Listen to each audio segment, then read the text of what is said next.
I guess there's no other way to say this. Russian troops are closing in on the capital. The largest invasion of a neighboring country since World War II. I'm on my way to Ukraine. Some of you might be worried about my safety or wondering why I'm heading to a country caught in the grip of a brutal war.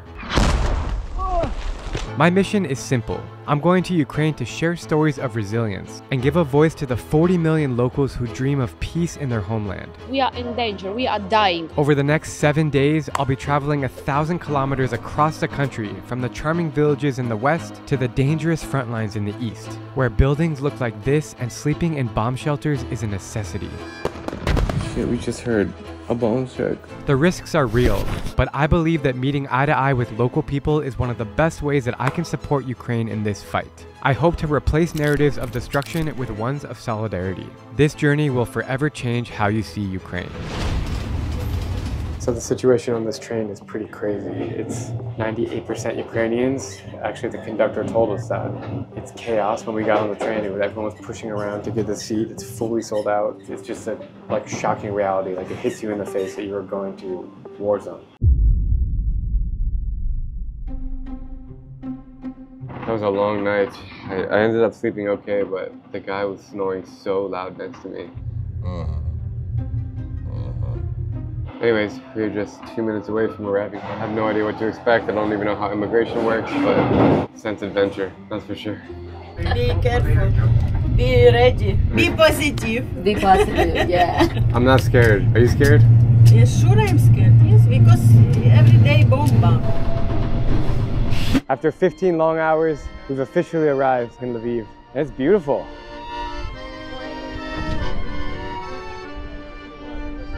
So far, life in Lviv feels pretty normal, but I know the war is lurking around the corner. To get a deeper sense of the city and ongoing situation, I'm meeting my local friend Markian, who's ready to show me around and help me navigate my next week in Ukraine. My friend Markian here is actually from Lviv. It's a nice place, dude. Yeah, it's a very old city. Is this the westernmost big city in Ukraine? Yeah, people come here all over from Europe, like just to hang out. Culturally, how is this place different than elsewhere in Ukraine? This part of the country was Austro-Hungarian Empire, and the other part of the country was Russian Empire. Got so it. you have a little bit like language difference. And for example, majority of population here is Catholic, and people in the eastern part are Orthodox. Interesting. So it's a little bit different. So everything seems to be open. All the stores, cafes, bars, restaurants, it's open. Yeah, but if you look like there, for example, you see the gray box is generators. And the power goes out because of the Russian attacks. In July, we had 16 hours of electricity per day. It's because Russia destroyed the power station. Yeah, restaurants are open because people want to like maintain this sense of normalcy. But under the surface, it doesn't feel normal. And do you think people here are scared? Yeah, I think there is like no place that people can feel safely to be in Ukraine. That's quite hard. It's stressful. It's like people are quite tired. Are your friends in Lviv or they left? Some went to fight in the front lines. Some of them went abroad. It can be hard if your families move. This main square of Lviv was never attacked, right? I would not say no, but it's very low. You know, I've seen so many Ukraine flags all around Europe, and now when I'm looking at the flag and I'm in Ukraine, it hits harder. Like almost every day, there is a funeral for the military servicemen, and you can see here the biographies. Funeral was today in the morning, so it just happened. I think it's very important for us that we not forget about heroes, that the war is still happening on. We don't hide from war. How come this is covered? There is a lot of statues were covered, so if there is a rocket strike, that it would not be damaged. It says original, we will enjoy after the victory. Those people, they fought for us to have like a normal life. Oh man, I don't know what to say. Like, I want to just talk about how beautiful Lviv is, how great it is, but then there's this like underlying like sadness in the air. Every day, like there is at 9 o'clock, there is a minute of silence that we pay respects for the fallen heroes, and then we continue with our days.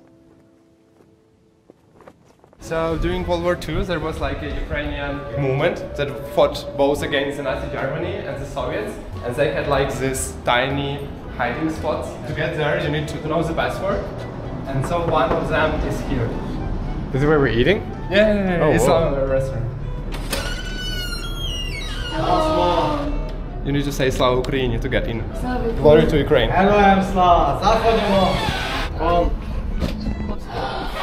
No, oh my god, is that like vodka? Vodka, What the Dude, this is amazing. What is going on? Da. First moments in Lviv, I'm being poured liquor by a man. Oh my god. Attaboy. Thank you. Very much. Very much. Super. This is so awesome. It's like this back little alley. This guy just serving us liquor. And we're literally in a bunker from World War II. Markian was just explaining that all those badges up there are from this current war, and soldiers that have come in the restaurant have put their badges up on the wall. They're even up here, everywhere. This is what my grandma used to cook me when I was a kid. And also sour cream. It's beets, cabbage, sour cream, and meat. Hearty. We got this Ukrainian beer. What's it called? Putin dickhead. Putin dickhead beer. Cheers. Wow, very strong. The waiter just asked us if we want to shoot Putin, so that's where we're going. Whoa! Oh, okay, he dead. Wow, that's actually pretty good. He's dead. Putin's dead. We are in the lovely Jewish quarter in Lviv, which dates back to the 14th century. Once upon a time, there was a very thriving Jewish community here and all over Ukraine, and then in the Holocaust, unfortunately, it was wiped out. But here you can see charming cafes, restaurants. It's the same in Krakow, Poland. You get similar vibes. There's synagogues around here. It's really special. As a Jewish person, it's cool to connect to my roots a little bit. So tell me more about the history of Lviv. So before World War II. A lot of Jews actually lived here. Yeah, after the World War II, after the Holocaust, a lot of them moved out. The last century of Ukraine's history is quite fascinating. Before World War I, Ukraine was split between the Austro-Hungarian Empire in the west and the Russian Empire in the east, with its culture and autonomy suppressed. After a brief declaration of independence in 1917, Ukraine was fully absorbed into the Soviet Union. The 1930s brought famine, killing millions, followed by Stalin's purges, a Soviet campaign that tried to eliminate national minorities through fear, executions, concentration camps, and imprisonments. During World War II, the Nazi occupation led to the murder of 1.5 million Ukrainian Jews, and more than 8 million Ukrainians overall. After the war, Ukraine stayed under Soviet control until gaining independence in 1991. This history of struggle continues to shape Ukraine's fight for sovereignty and identity today. This is a memorial for people who were killed during the Revolution of Dignity in 2014. So there's been war here for like 10 years. The whole generation doesn't know Ukraine without war. Signature, it says, don't let your heart to rot, a human in you will die. On the sad note of war, I just heard about a missile attack in Lviv that struck an apartment building a few weeks ago. The city's mayor said more than 50 buildings had been damaged. Markian says we can go to the actual street to check it out and learn more about what happened. Keep in mind, we are over 1,000 kilometers to the Russian border. So a few weeks ago, there was a rocket strike on Lviv. 6 missiles, 12 drones. Civilian house was hit. 7 people were killed. Right there, you can see the top of it. It's destroyed. And the whole family, you see, 3 girls and the wife, they were killed, and only husband stood alive. This is like a normal residential street. It's beautiful. There's cobblestone streets, old buildings, and the strike just hit this one building. The oldest daughter, she was co-worker of several of my friends, and there was a festival for youth that they were preparing, and she was killed just 3 days before the festival. So Russia's 1,500 kilometers away. Yeah, but they struck it with a hypersonic missile, Kinjal, that can get here in 7 minutes, and only US provided Patriot systems can shoot it down, and we don't have a lot of them, just a few. A plane would take like an hour to travel that distance. 2-3 hours, yeah. What are you thinking about? Why are you so stupid? People killing people for no reason. For a piece of land, like. The thing about that is, like, you'll never know if your house is next. You see a school? Yeah, that's a school. Right next to the... Oh my god, it's giving me goosebumps. It's so heartbreaking to see a school and hear these kids playing. It's just like literally 10 steps from the building that was just destroyed. It just really hits hard. On the 1st of September, I woke up because of my cat, because he was running around the house and he was like screaming. Then I went to the window. I saw explosion, firework all over the sky. There was no light outside, no electricity, so no signal of danger. Which building were you in? Number 45. Oh, right next to it. Yes, I have seen all this happen in 5:45 in the morning. What did you do right when the I missile... fell down on the floor. I had blood from my nose running blood. I felt deaf about 1 minute and I hear screaming outside and I wanted to help, but father told me to hide because Russians can hit twice. I could have died in the 4th of September as my father. He is damaged too. Huge bruise on the face. He was hit by a window. So where did you hide? In basement. And after that, did you come outside and look? Yes. That was very dark. There was a fire over these buildings. I have seen some dead people. So that family that Yes, you saw them? I know them. They are very kind. Every Sunday they walk to the church. Your building was not destroyed? Our windows were destroyed and I had some damages on my face like that. If it left, I could do without eye.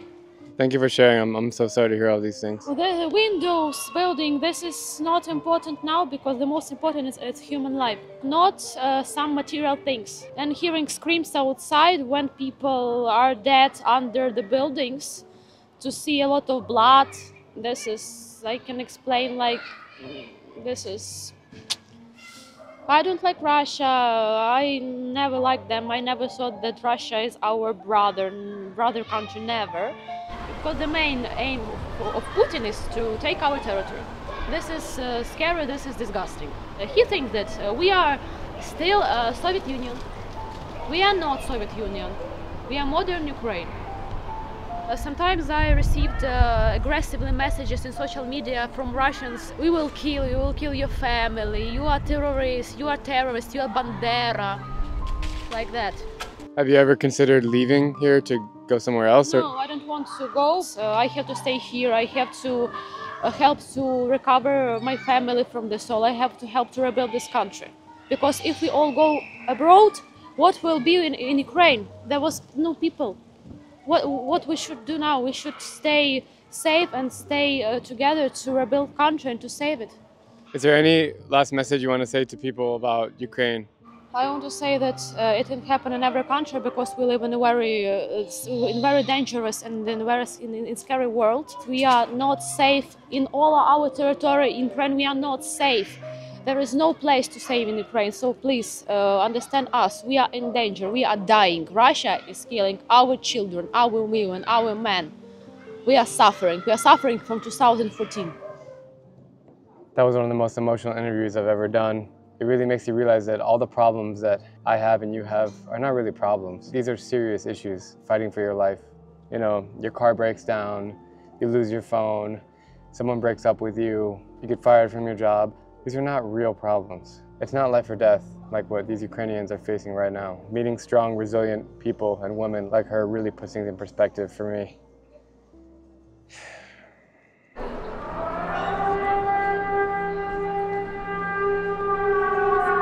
For the first time, I'm hearing a siren go off. Holy shit, man. Right here in the main square of Lviv. That's crazy. I don't know what to do or think right now. Everyone's just kind of walking around being normal. This is my first time ever hearing a siren anywhere in the world. I've traveled to every country. This is the first time. Nobody is bothered. Like, they're saying something in Ukrainian, probably like, be careful, missiles coming. Coming from this church right here. But Draft Guy is just hanging out behind me. Like, I've never in my life heard a siren like that, ever. What happened? I took my computer, it's very important. Oh, because you thought that... Yeah, you'll never know. I ran. It means a missile's coming, right? Deanna was in the house and she just grabbed her computer and ran outside. This is the most important thing. Aww. It's not backed up, so... How about me? You're already outside. I didn't lock it. I didn't lock it. You just live with sirens. Oh my god. And after hearing the girl's story before, it's like scary. So that means there's an attack here or in where? Somewhere nearby. Not here. Well, it could be here. Markian just messaged me 4 missiles towards the west, not Lviv. There are these Telegram channels that update you immediately in the second of whenever there's a missile, and that's what that siren was just for. Hearing the sirens is a sharp reminder of the ongoing war. The strangest thing is that everyone seems to go on as normal, except us, with our eyes glued to the sky. But Markian says we're safe, and I trust him. So now we are heading to his favorite coffee shop so I can ask him some more questions about the current situation in Ukraine. Cheers, bro. Budьмо. When you say like cities in the east are occupied, what does it mean occupied? And do you know how much of Ukraine right now is occupied? 30% of the territory. Like Ukraine is the biggest country in Europe, but it's 30% of territory is occupied. To be honest, it's a little bit different in different places. For cities like Mariupol, it's wiped to the ground. City was destroyed, residents killed, most people are like displaced. And I've heard that like families are split off and cut. Is that true?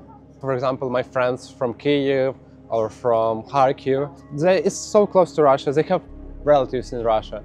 But after the war started, a lot of those relatives, they were like, we want Putin to take you, we want you to die. And it's like, your cousins, you don't speak with them anymore. What do you think will happen in the next 5 years? A negative scenario is that they continue to push and occupy more Ukrainian land. We lose support of allies because our economy is really destroyed. We don't have the same capacities as Russia has. Right. And it's hard to proceed without allies' help. And when we're forced to a peace treaty in 10 years, another war and the whole occupation of Ukraine, I think what can happen. The positive scenario is Russia stopped at some point. Ukraine maybe retakes some land or maybe not, but Russia is stopped. Ukraine got into European Union, goes to NATO. We have security, we develop economically, and then we are like democracy stronghold. As a Ukrainian, how does this make you feel? What are the struggles that you're internally having with this war? Partly you lose power over your future.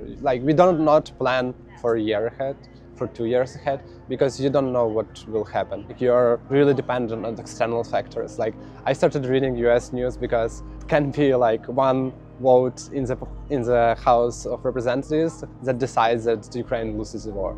You lose control of your future. The war in Ukraine is undeniably complex, and I came here to try to make sense of it. From what I've learned, the US plays a pivotal role in this conflict, and Trump's re-election could dramatically shift the situation. There's real concern that if Russia were to strike a NATO country like Poland, it might spiral into World War III. And Russia's recent move to send 3,000 North Korean troops to the front lines has widened the conflict and pushed it into an even darker phase. But if we look back and try to understand how we got here, a major turning point came in 2014 when Russia invaded the Donbas region and annexed a Ukrainian peninsula called Crimea. This move was widely condemned and erupted into the full-scale war that Ukraine is fighting today. Yet here in Lviv, I'm shocked to see how life carries on as normal, for the most part.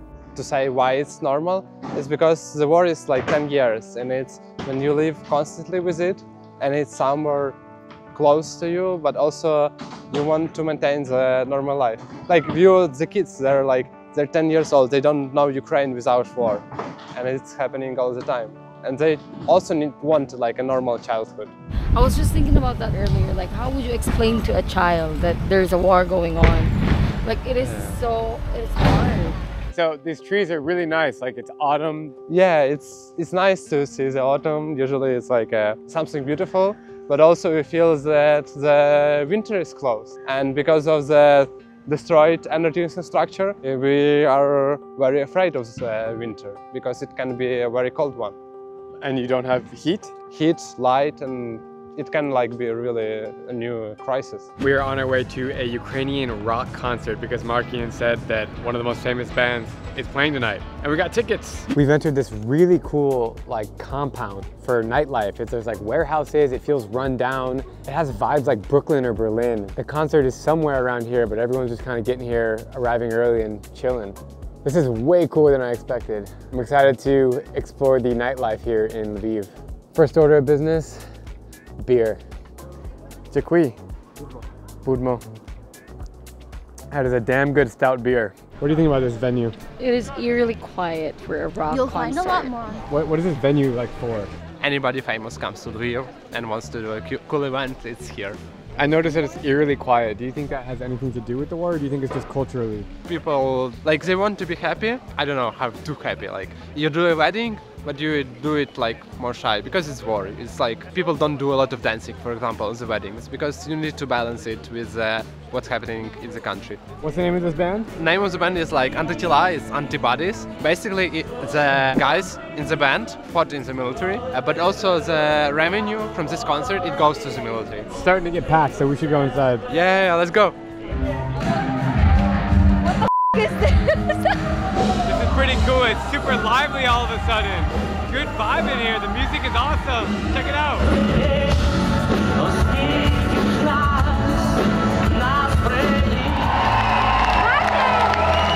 I got you here.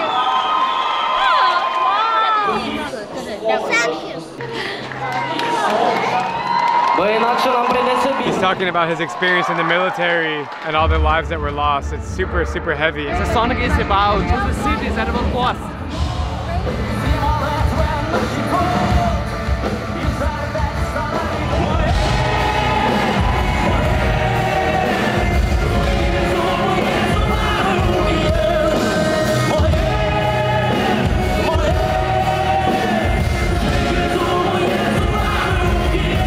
We're back in the city center and it's still pretty lively. So there's a curfew here? What time is it at? It's at 12 a.m. But is that like a country thing or is that a Lviv thing? Country thing. Some of them have like at 8 because it's closer to the front line, but the majority of the country is 12. It's like for every amazing positive moment where you're happy and you want to just enjoy life, you realize that, oh shit, there's actually a curfew and everyone has to go home soon. Such a crazy mix of emotions to be in Ukraine. That night, I slept terribly, tossing and turning between nightmares of Lviv being attacked. In the morning, before we continue our journey east towards the front lines, Markian tells me about a site in the Carpathian Mountains that we cannot miss. I'm really excited to see the countryside, meet the villagers, and see how life compares to the city. But I'm hit with a heavy moment from the start. So we're just driving and Markian points out on the road that this building was destroyed by a missile right here. So sad. I mean, look at that. You can see all the destruction. It's so heartbreaking. Real taste of war and seeing destruction. So this was the building. It was direct hit in an apartment.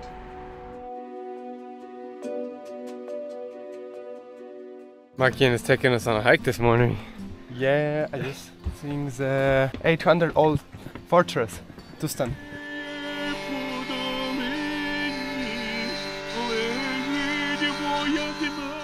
We made it to the top of this beautiful fortress. And what's the significance of this place? During the time of Mongol invasion in Europe, it was the gate of Europe. Tustan is an ancient rock fortress built between the 9th and 13th centuries. Uniquely carved into sandstone, it was a key defense, political center, and trade hub. Today, it's a popular tourist spot with hiking trails, a museum, and the annual Tustan Festival. Right off the bat, Deanna is making new friends. Do you have Instagram? Yeah. Yeah. But it gets even better when you visit the nearby villages. We pulled over in a random little village here and there's street markets. All the babushkas are out selling their homemade fruits and vegetables and nuts because it's the season. And it's just a very nice life out here. From my understanding, the war and combat has not affected these small communities in Western Ukraine and the countryside. I think life here exists as it is. Of course, things are more expensive, there's inflation, they probably have friends and family who have been injured, but I mean, as far as like bombs dropping on these houses, I think that it's been pretty normal. Over here we have bow and arrows that if you shoot them, it goes straight to the face of Putin. We were in small little villages here and we saw this lovely lady with fresh grapes. Oh yeah, they're homemade. Oh my god. Can't get this flavor in the US. Our grapes don't have seeds. Has life in this village been normal the last 2 years or have you noticed any difference? The prices are going up every day. How about in terms of like safety and danger? Do you feel normal out here? Thanks God it's quite safe here, but what people in other regions do, like there are a lot of people with disabilities, the people who lost their legs, yeah, so it's very hard. Are you optimistic or pessimistic for the future? I'm really worried about my children, about my grandchildren, because I'm old, but for them it's scary. Goodbye. Goodbye. Goodbye. Дякую. We found the cheese lady. Fresh homemade cheese. What kind should we get? I don't know. That's really tasty. I'll take some of that. It's like when you're in the village, everything is so fresh. In the US, everything's processed, man. Terrible. So this is like $3 US for homemade cheese. This is really sad, But every time we've been passing on the side of the road has these pictures of Ukrainian soldiers who have lost their lives in the war. And when you walk here, it's really, really heavy. It makes you realize that war is no good for anyone. At the end of the day, when people are dying, it's so stupid. And I wish all wars would end. It's just like so terrible, man. Real people that have lost their lives. From this town only, all these people have been killed. War is not good for anyone. Greed gets in the way, and selfishness. It's been an eye-opening and emotional visit to Lviv in western Ukraine, but we are now ready to take the night train to Ukraine's capital city, Kyiv. I'm feeling anxious and nervous and a lot more uncertain because greater danger lies ahead. But as with anything, my curiosity is fueling me to keep going and find the truth. What's the situation like there? A little bit more tense than Lviv? Yeah, there are far more strikes. In Kyiv it can be 4 strikes per day. Hopefully the air defense is good, so it's not a lot gets in. All right, hopefully. We'll see you guys on the other side of the country pretty soon. The trains are generally safe, right? Yeah. It's much safer. Like even presidents like Joe Biden, Zelensky, everybody travels by train. It's much safer than flying or going by car. Are you nervous for Kyiv or excited? I'm excited. I want to see it. Me too. Okay, so this is our bed. You can put your bag here. Ah, you've done this before. Yeah, so you have lights. Oh, the other lights were broken on our last train. Yeah, Ukrainian trains are quite modernized. Everybody travels by train. And we're off. Oh, hi. Hi. Зараз я з вами You speak English? Ти на Eminem похожий. My name is Drew. you look like Eminem. Ти і є Eminem? I get that a lot. Наче. Where are you going now? Only this На Харків. to Kharkiv. Kupiansk is a small town. It's like 10 kilometers to the front line, and he's going to Kharkiv and then to Kupiansk. Скажи Рашу, тун-дун-дун. He shoots on Бля, Russia. я ж, сука, йому хочу He's a soldier. щось подарити. He wants to get you a gift. Зараз, one to moment, please. Okay. Так, он так улыбается, значит, понимаем. Ты меня понимаешь? You smile so much Никогда. as you understand him. Буде добре так? No. Like they sell this tea, and like a small sum of money from every tea goes to the brigade. Oh, that's Это so тебе. cool, man. Wow, Пацаны. that's amazing. Thank you. Это тебе. Дякую. Дякую. Eminem. Yeah. Eminem. Tomorrow to the brigade, and he will show the picture and says that he was sure. yesterday with Eminem in the train. Shut the fuck up. Только Eminem и я. How long have you been fighting in this war? 8 months? 8 years. 8 years. 8 років. Давай, братан, так сделаем. Только так, а не иначе. Переведи. Only this way, not any other. Знаєш, що відбувається з тими військовослужбовцями? Do you know what happens with servicemen who don't do good? What? Сажають на яму. They Отака put от them in a яма, порнохаб, да? Я. What? He's asking if he was an operator in Pornhub. Тепер будеш без кепки ходити. Can you tell me the best and the worst part about fighting in this war? Але ми, військовослужбовці, ті, хто боронить. The worst part is that in the beginning of war, everybody was united and everybody supported the military. But now a few years have passed and they want more support from the civilians. But people are tired. They're saying we don't have an opportunity to help. Люди заморили. The civilians said that they are tired, but the military is tired much more. It's very disappointing for them that they're paying such a high price, but the civilian population doesn't join that. Are you going to be on the front line tomorrow, like in combat? Харкова, з Харкова я вже їду на Куп'янськ. In 2 days. How are you feeling? Are you anxious, nervous? Блядь, ну конечно нервуюсь.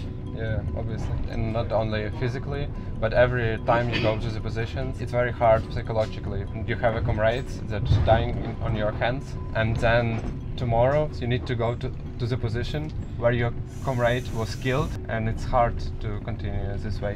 Yeah. Только так, а не іначе. Only this way, not any Ти other. подивіться, що Oh, you're це showing me pictures of his оце ми unit. на навчаннях ось. There is on training. Це обща фотографія групи. Is there a group on the training? Good night. Я Костя. Дякую. Що ми, українці, We Ukrainians, we will end at some point. Yes. Eminem. Дивись. He's never gonna leave. Юрій, пожалуйста. He's never gonna leave. He came back and He locked the himself. door. Looks like we got a roommate for the next 7 hours. So there is an active air raid alarm in Kyiv. So we cannot go through the main building of the train station. And we are going through the underground tunnels that connect it to the street.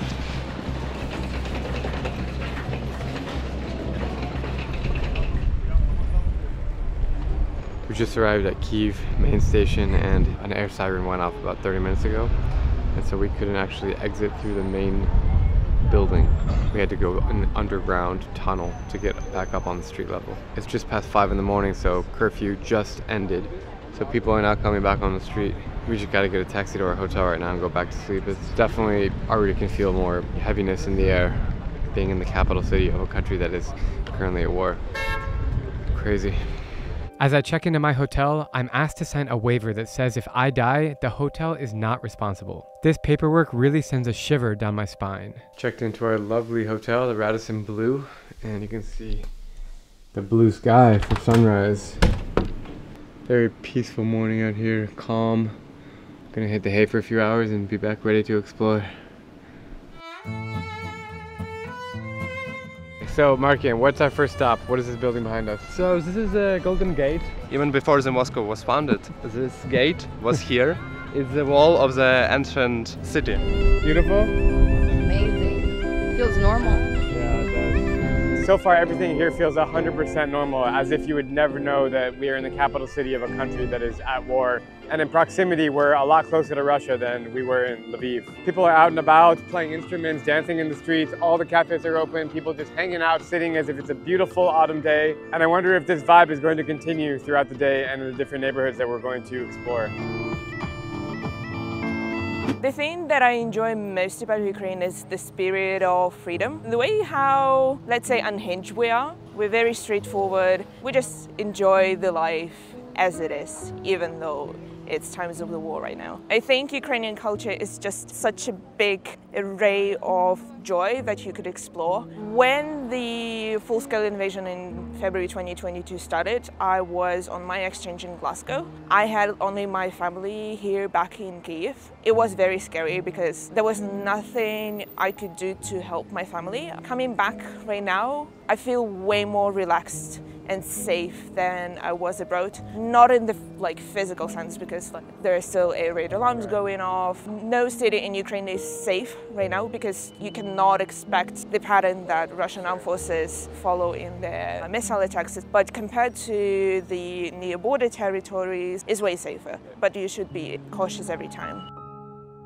You can see this entire wall that goes all the way down, like 200, 300 meters, is just covered with photos of fallen soldiers and victims of the war. It just goes all the way down. I was originally born in Ukraine, actually, in a town called Vinnytsia, and I moved when I was a kid to Canada with my parents. What is your own personal experience with the war? So unlike many people who were really surprised when, oh my God, Russians, are really hating Ukrainians. How can these brothers do to us? The thing is that those people were never our brothers. I was raised knowing the history because of my historian grandmother. And so that hatred and the propaganda and all these events were not surprising, but of course they were very, very anger-inducing. The thing that was really hard to deal with was people experience survival guilt. That's what I was feeling because I was so far away and my friends and family were here suffering. I felt guilty. I felt guilty being in the safety of my home, in North America and just watching it on television. So I think that was really the hardest part for me to go through because I felt why do I deserve to be safe? My family isn't. If you could say one message to everybody in the world, what would you tell them? Ukrainian people know that you're supporting them. They appreciate the support. They need the support more than ever. You can't forget about Ukraine. Ukrainian people will prevail. They are resilient.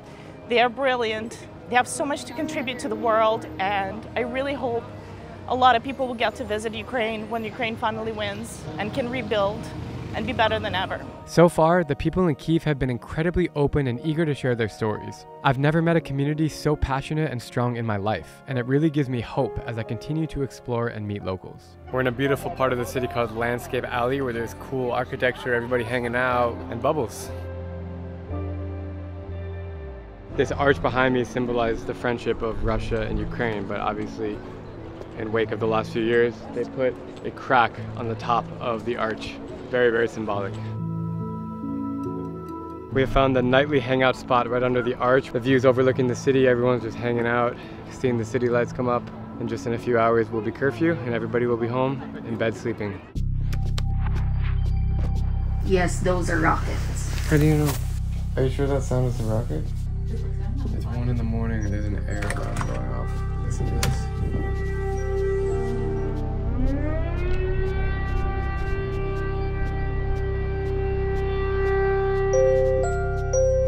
Attention! The air raid alert system has been set on in Kyiv. It's highly recommended to walk down to our underground parking, located on the -2nd floor. Holy shit, we just heard a bomb strike. What the f? You heard that?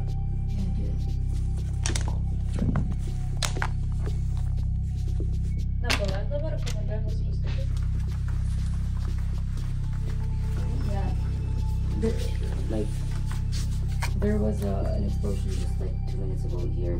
It's an hour away from here. My heart is beating out of my chest as we walk into the underground bomb shelter. The space is packed with hotel guests who are all lying down on beds scattered around the room. They just text me that he sees drones and hears drones outside of his freaking window. I've never had to do this in my life. It's so scary.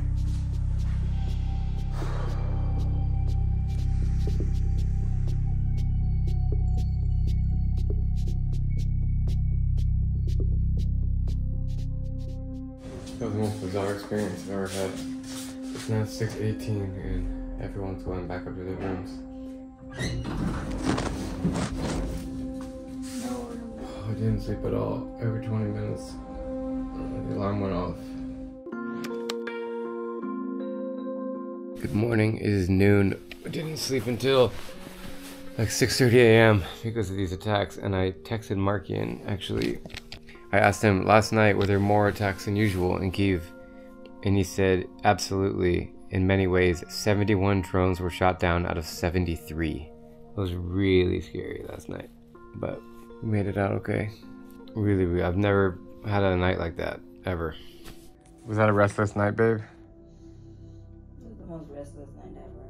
Like, For real though, like we could not. Now I know how they feel. Like, that bomb was like right there. Yeah, I know. Right there. We like heard it. Like, and after seeing the buildings and destruction, like you just imagine it hitting your room. People can't live like this. People can't live in fear. Like the threat, the alarm every night. Like imagine if you live here. It's so unfair. Like they should. It's scary. Good morning from Kyiv. It's crazy. Then you just come out to the street and you see the cafes are open and people are just hanging out, having their coffee in the morning. Now I fully understand and have empathy for the people of Ukraine and how they're dealing with this war, because I just experienced it myself. And they've been doing it for 2.5 years. So messed up. Anyways, we're off to explore Kyiv, try to find some good sides of the city. Bro, hey guys. We almost died last night. That was so scary, dude. I slept through everything. You slept through everything? Yeah, that was the scariest thing. In terms of like 1 to 10, how bad was that last night compared to like a normal day? I don't know, if drones got inside the city, it's like 8 out of 10. It's quite bad.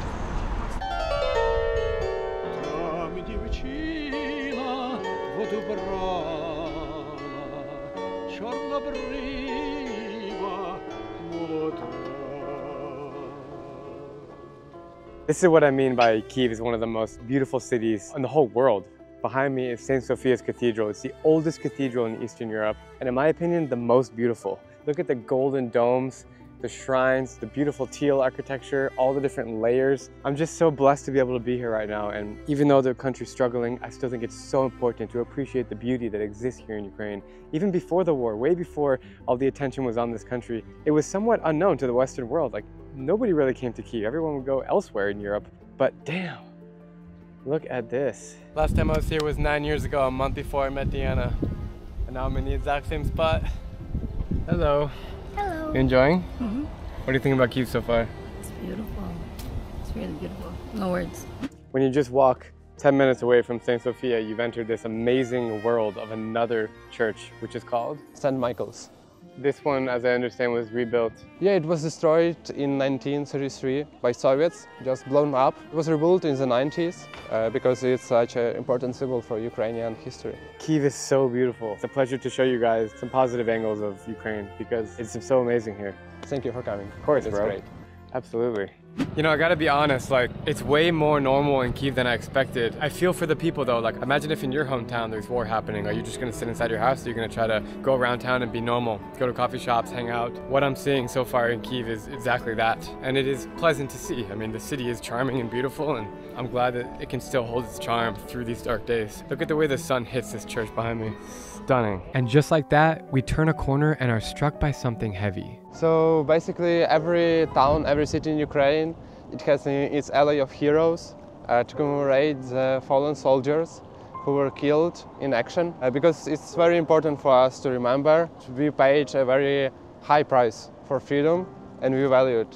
Not everybody is from Kyiv, but from units that defended Mariupol, the town that was surrounded in the first weeks of war, and where really heavy fighting were happening, and more than 30,000 civilians were killed. Defense of Mariupol was one of the greatest battles of this war. Last time I was in Ukraine, definitely didn't have all this going on. It's really, really sad. Look how young he looks. He was 21. 2002 to 2023, 21 years old. So here you can see shells that were shot at the city, and these small lines are the civilians who were killed. And there are thousands of these. This whole square has transformed tremendously since I was here last time. Like, you can't walk 5 steps without being reminded of this war.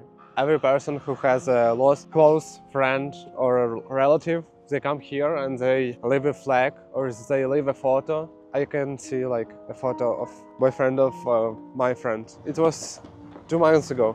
A lot of people are lost. The relatives don't know if they're alive or dead. They bring the flags to post here. It really hits you in moments like this.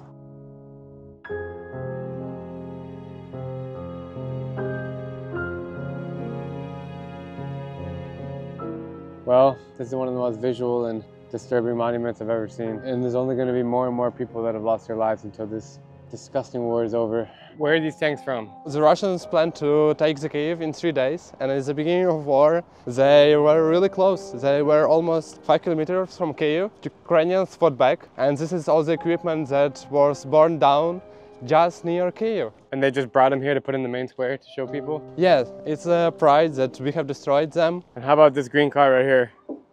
So it's the sad part of the story, because as many civilians from the outskirts of Kyiv were evacuating, Russian killed a lot of civilians and destroyed their cars. And so this is one of the cars that was evacuated. They pretty much just left it as is. Oh, you can even see inside of it. Wow, man. There's glass everywhere. It's really powerful to put these war relics right here in the main square. How does it make you feel? Very, very, very sad. Thousands of civilians were killed during this war, and I don't think Russians separate like civilian or military. If you're Ukrainian, you're a target. Markian's words really hit home, helping me understand what Ukrainians are going through up against Russia's dictator and his twisted view of history. While the exact starting point of the conflict is up for debate, there's no denying that Russia's annexation of Crimea in 2014 marked a pivotal moment. I'm about to meet a girl from that very peninsula who escaped to live in Western Europe, and I'm itching to hear her story. Tell me some things that you love about Ukraine. The stories we tell about us, stories that are part of our traditions and culture and how we define ourselves. You come every 3 or 4 months. Is that to see your family or just to hang out with friends? Actually both, but my family is an occupied part of Ukraine. That's why I can't see them. Are you in touch with them often? I'm in touch with them like by through internet, phone, yes. But you can't visit? First of all, it's not safe. Secondly, you could enter Russia as a Ukrainian citizen only through one of the airports in Moscow, and you would be what they call filtrated. Technically, yes, but in practice, no. And they can't leave? To leave Crimea, they would need to go to Russia, then for example, Georgia, and then to fly to Europe, and then go to Ukraine. Crazy. So, yeah. What is your personal experience with war? my life would never be my life that I have now if not war, because yes, I lost a lot. I lost kind of life, but I got another one. I would never had these opportunities that I had because of the war. So it's also about what we lost, but also we all found something in this. That's a really nice, optimistic look, actually. If you could say one message to everyone in the world, what would you tell them? Ukrainians fighting for democracy all over the world, not only for our country. Support us. Last time I was here in 2015, I actually hiked up to the top of the Head of the Mother statue. But I remember it was the sickle emblem on the shield, which was like the Soviet or communist symbol. But they've actually changed it now to be the Ukrainian symbol. It was just changed 1 year ago. We're about to go down the second deepest metro station in the world here in Kyiv. The deepest is in North Korea, which I also went on. So the moment you walk in here, you feel like very Soviet. This metro was built during Soviet times, so it's very dark and has that smell. Check out these ads. Just when I thought we had gone down enough, we're actually going way down again. You can also use the metro as a shelter. So during the air raid sirens, it's free, and people go here just like to stay safe. So so the whole city has a siren, people come down. Yeah. So I have a friend who is a teacher. Go down with her pupils to the metro to conduct lessons. So they stay here. It's true, some schools in Ukraine have relocated to metro stations, creating safe spaces for students to continue learning during attacks. Many shelters, hospitals, and art galleries have also moved underground, which makes me feel both inspired by people's creativity and heartbroken by the necessity of such measures. As far as metros around the world go, this is one of the coolest. One ticket is 20 cents per ride. Very, very cheap. What is your own personal experience with the war? The war began for me on 24th of February. I decided that I want to help my country. I started volunteering, and then I started working with journalists, creating stories about people fighting in Ukraine, going to the front lines. So war really changed my way of life a lot. And I think we became mature much faster. We took the responsibility for our country. The war in Ukraine is very strange because in some ways it's a 21st century war with very modern systems, with drones everywhere, with everyone using a smartphone. But it's also like a 18th century war with millions in the trenches, with like really close fighting all the time and artillery playing a central piece. So it's very hard to imagine that like we have mass mobilization, the closure of borders in the 21st century. If you could say any message to people in the world watching this video, what would you say to them? Ukrainian war matters, and it's not just a regional conflict, and it will affect how the world develops in the next years. If aggressor countries understand that they can just invade their neighbors, take away the land, and get off with it, and it's like everything is okay, you will see more conflicts in the future. And if we want a peaceful world, we want to support Ukraine. So, I've heard Kyiv has some pretty fun nightlife. Yeah, it has. And we're still before curfew. Curfew's at midnight. Yes. So we have some time to go wander around the streets. We make our way to a late-night burger joint started by this man who lived in Hollywood for many years and brought the American taste and vibes back to Kyiv. This is one of the coolest restaurants I've ever been in. It's amazing to see how you brought all of your influences from the US into one place. And everybody signs the walls? Everyone. How has Kyiv changed from all the time that you traveled until you came back 5 years ago? I don't see the huge changes. Yeah, me either. It's just normal life, living the whole people, all Ukrainians united for a war, for the first time actually. United together to get this devil and to win. The people really united now. When I first came to Kyiv 10 years ago, I thought it was one of the coolest cities in the world. And now it's hard not to feel angry after witnessing how the lifestyle has changed. As for now, we are gearing up to head further east. It is about 5:45 a.m. and we're heading to the front lines in Kharkiv. Wasn't originally planning to head up there, but one thing led to another and Markian said he would join us. You nervous? You're not. People live there. I mean, you're right. That's a good point. People live there, so we're gonna go check out and see what the situation is. Morning, bro. Morning's here. Let's go to Kharkiv. Did you get some sleep? Yeah. You ready to drive? let's go. Did you get a first aid kit? What's in it? Tourniquet, bandages. Just in case, you never know. Thank you for being responsible, my friend. You're welcome. We're passing by the largest airport in Ukraine, which is completely closed. Last time I came here, I flew through there, and during war times, it is not functioning. What are you expecting to experience in Kharkiv? I think it's a very lively city that is one of the strongest examples of Ukrainian resilience. We're approaching a checkpoint here.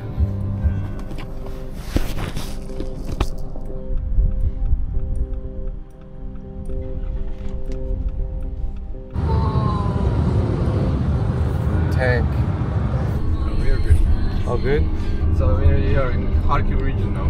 Now the stakes couldn't be higher. Kharkiv is a city on the front lines where the impact of the war is visible and the locals are living with the constant threat of airstrikes and aggression. More than half of the buildings in the city have been damaged and millions have been displaced. Never thought I would make it out here on this trip especially. Doors are boarded up, all the doors.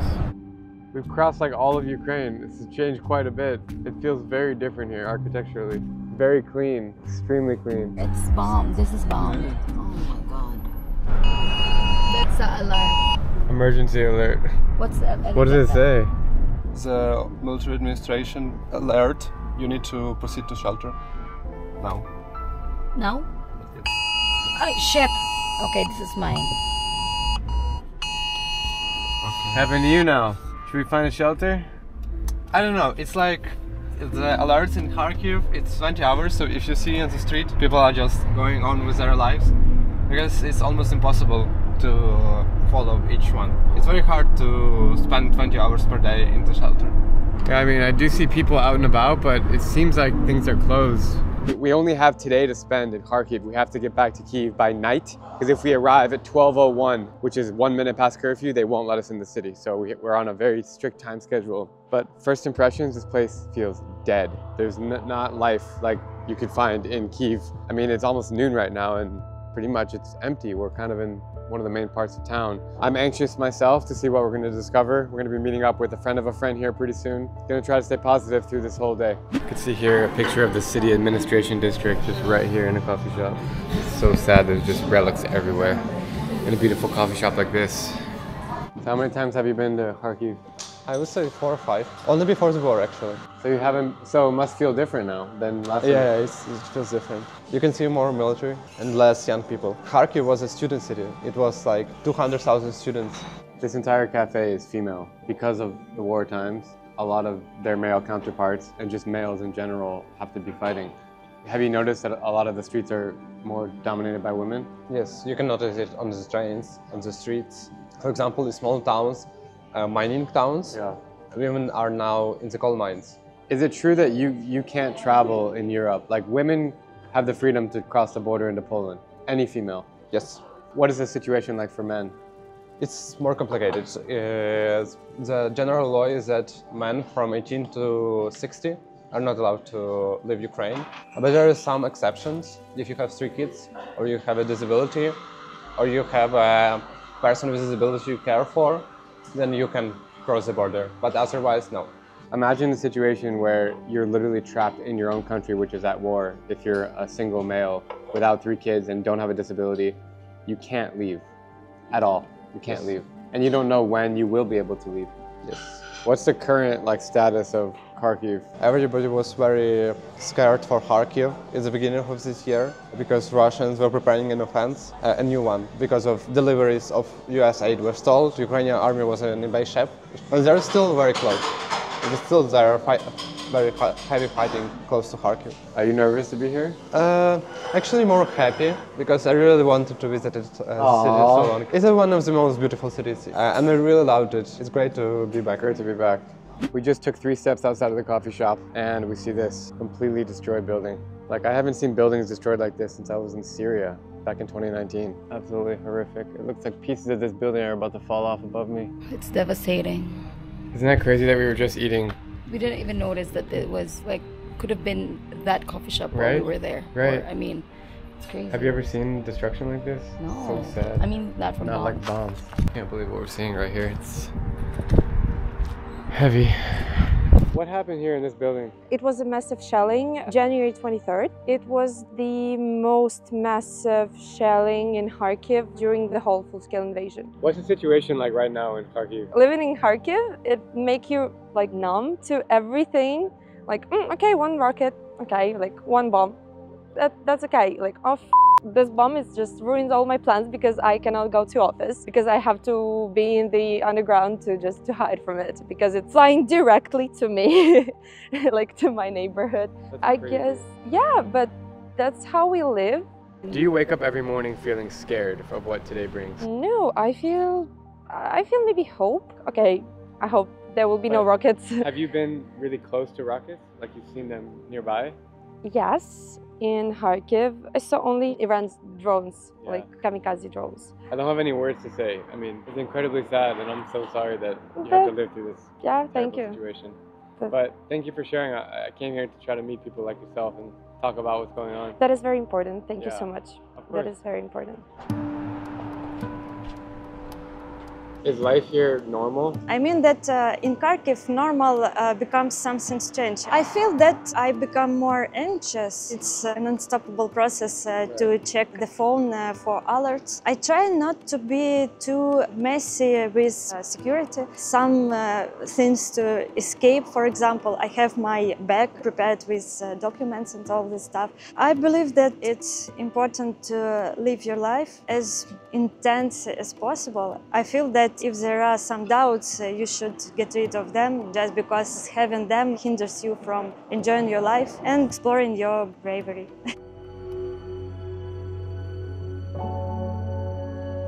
Here in the main square of Kharkiv, you can see these buildings were destroyed, but they've actually been rebuilt just in the last few years. This is the main administration building right there, also rebuilt, but everything's fully boarded up. It just shows that they really are trying to move on. It's been one of the main themes I've seen so far in Ukraine is everyone I've met, they're just thinking about how Ukraine can build its future and hopefully win this war. I just got to take a side note here and say it's really difficult to shoot this story. Like there's so many emotions and there's definitely like a heavy cloud over this city. It feels totally different than elsewhere we've been in Ukraine so far. War is no good for anyone. This is the building and this is a strike in 2022. After seeing so much destruction, it's kind of surreal to step into one of Kharkiv's busiest shopping malls. Another reminder of how life continues, even through so much fear. There's a big dancing competition happening in the mall. Pretty cool.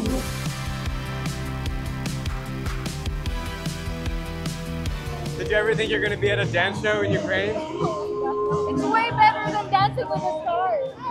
What do you think about this? It's crazy, like... It makes you happy, right? So many kids.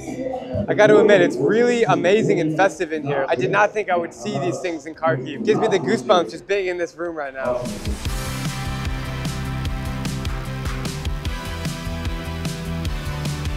They have so much future. I don't want to cry! Oh, why are you crying? Because they have so much future and then this is happening. That was so fun. It felt like just any other places in the world. They're just people, they deserve to have a good life, right? Hi, how are you? Nice to meet you. What's your name? Victoria. Victoria. So, tell me a little bit about this event happening inside. Вже другий рік поспіль. It's the second year in a row that we do a cup of city mayor on sport dance. This is like a little slice of happiness. How important is it for you, for the resilience of the Ukrainian people, to have events like this? Я вважаю, бо Харків. It's very important for us actually because we have only one Kharkiv and Kharkiv is Ukrainian city and we are fighting for our sovereignty, our unity, and these events are very important in this. Young children in Kharkiv, they have a right to be happy, they have a right to enjoy their lives, and when the schools are closed and we have only underground schools, it's very important for them to have some kind of outside activity to enjoy, to be happy. If you could say any message to people in the world, what would you tell them? Підтримуйте Україну, вона того варта. Support Ukraine, it is worth it. Her message is spot on, and I can't wait to see what other kinds of sports these kids are getting up to. There's a basketball competition happening here. It's really cool to see this, the kids and adults having fun together, just like anywhere else in the world.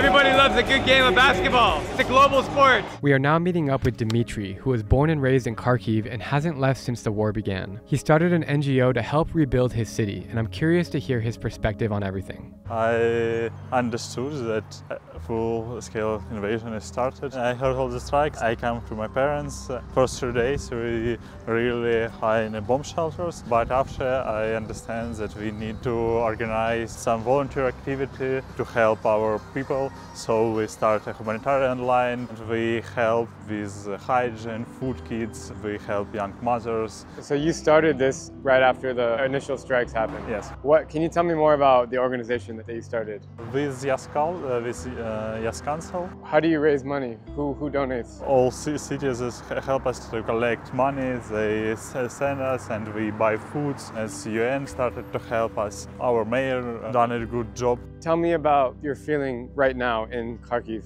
Still alive. Kharkiv is continuing to develop. Unfortunately, we really have a missile strikes each week. Anywhere on the city or? Anywhere on the city. It's civil buildings, like flats, multi-apartment buildings. As I understand, a lot of the strikes are on military, but here they just shoot it into the city and they're hurting civilians. Yeah, there are recent missile strikes where people were living. So what is this? It's like small bomb shelters in main bus stops where people can hide when they hear alarm. It's not underground? No. So if there's a bomb, this won't be destroyed? Direct bomb, yeah, but a lot of people died. Not of direct. Yeah. When there's a siren, how do you know how serious it is? Our citizen I heard a lot of sirens and for more than 10 hours. Fortunately, not always hide. So all these buildings around us were destroyed or partially destroyed? In Kharkiv, I think like half of the building have a different level of destruction. Look, so these are actually boards. They painted over them. This is actually a board.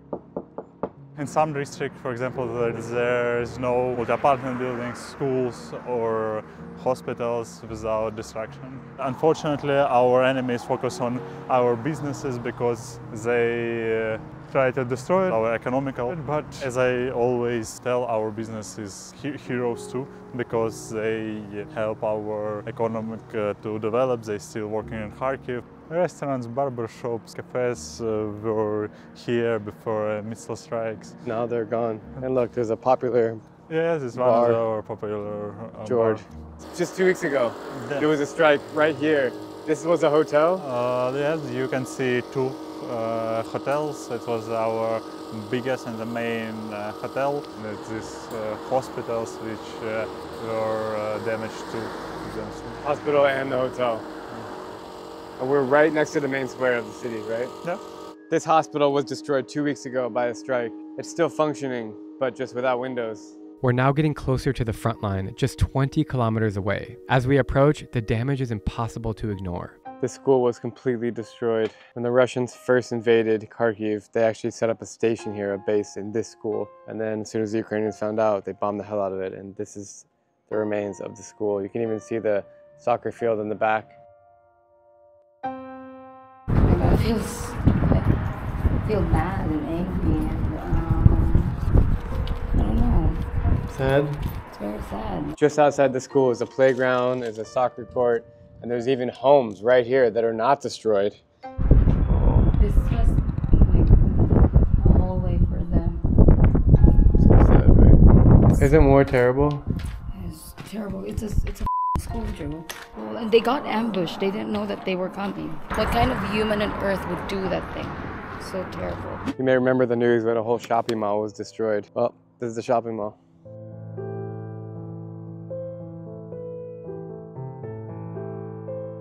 When you first came here, after the bombs or the missiles hit, what did you actually do to help the people that needed help? When he arrived with the volunteer team, he heard screaming people. They help fire department get the people from this building. It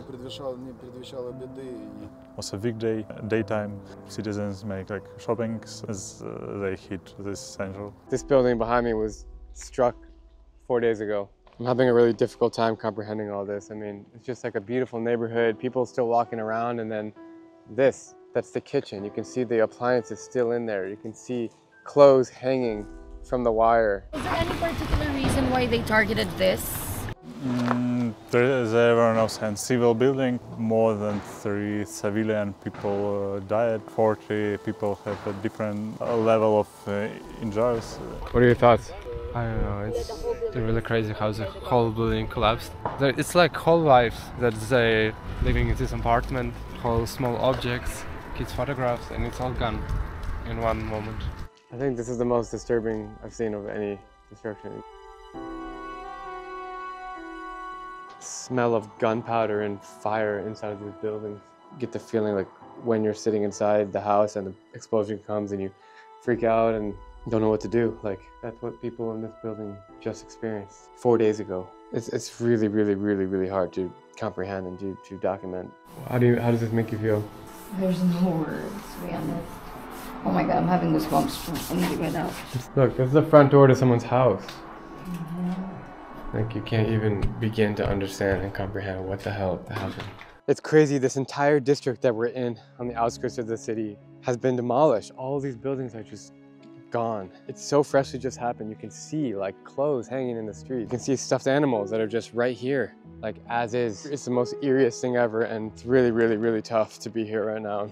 Understand that it's not only a Ukrainian problem, it's a problem of all war, and we are not alone. You should appreciate every day, because you don't know what happened in your country tomorrow. Traveling across Ukraine over the past 7 days has been nothing short of an emotional roller coaster. For every moment of joy and connection, whether it was sharing a laugh over a meal or seeing kids play in the streets, there were twice as many moments of heartbreak and fear. War spares no one. It's devastating for everyone involved, and there are no winners. Humanity always loses. But if there's one thing I've learned from revisiting this incredible country, it's that Ukrainians have an undeniable spirit. Even in the darkest of times, their resilience and hope shines brighter than the chaos around them. It's a reminder of how powerful the human spirit can be when faced with challenges. I want to thank you for coming on this journey with me. If this video moved you in any way, please consider sharing it with your friends and loved ones. And if you'd like to donate to help the vulnerable Ukrainians in need, I've linked some trusted sources down below. Together, let's keep Ukraine in our hearts and strive for a world where peace prevails.